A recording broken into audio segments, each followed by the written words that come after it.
We're talking with Congressman John Katko. So much is being made about jobs and the economy in this election year. All the presidential candidates, all the congressional candidates talking, especially in our congressional district, upstate New York, really anemic when it comes to good job creation. What's your plan? Well, my plan is multifold. Number one is you have to address some of the substantial problems from a socioeconomic standpoint, the heroin, the healthcare issues that we have in this area, and the poverty issues. But I think in order to really recognize the economic problems here, you got to take a step back and see what caused them. We lost manufacturing. We lost about 30,000 manufacturing jobs in a generation. That's, to me, is a root of what's going to regenerate growth in this economy. And to get them back, I think we can, if we restructure the tax code so that manufacturers have a more favorable rate to come back from overseas to get back here, I think that would really help. We have a 38-39% tax rate for federal manufacturers, and overseas, Britain, for example, is 12%. Now, we've got to, if we somewhat level the playing field, I guarantee you we won't need any trade agreements because individuals in this country are so much better. They're better employees. They're more efficient now because we're dealing in a world economy. If we leveled the playing field, we'd kick their butt. Just for the record, you brought up trade, and the leading Republican presidential candidate, Mr. Trump, has made it clear where he stands on trade deals.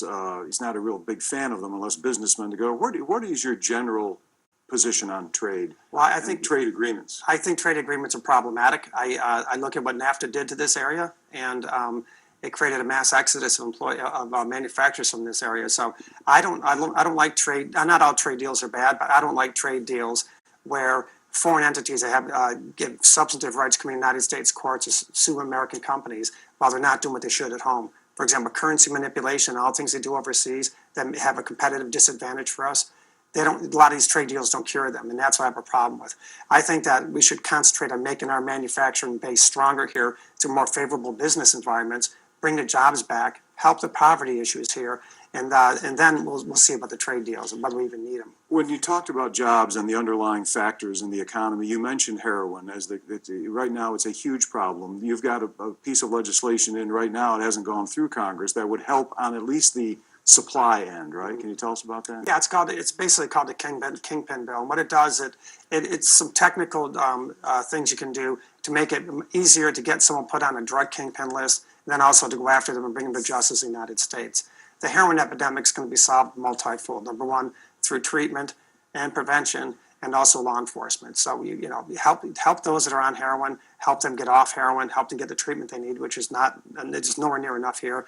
And then prevention, help prevent them from getting on in the first place through education, but also law enforcement.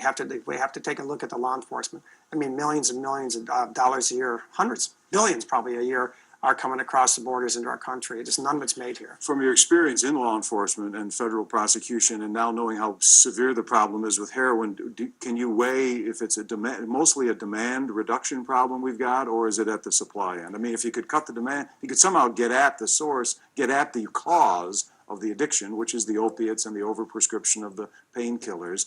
It is multifaceted, but do you think more resources should be put towards demand reduction and fixing that problem? Or I think there's plenty of resources not being put towards law enforcement. We will continue to put resources towards those, but we need more with respect to the demand side. And we need to help people get off the drugs, get off opiate addiction, get off heroin addiction, and also to make sure going forward that the opiates are not being abused in the manner they're being abused now.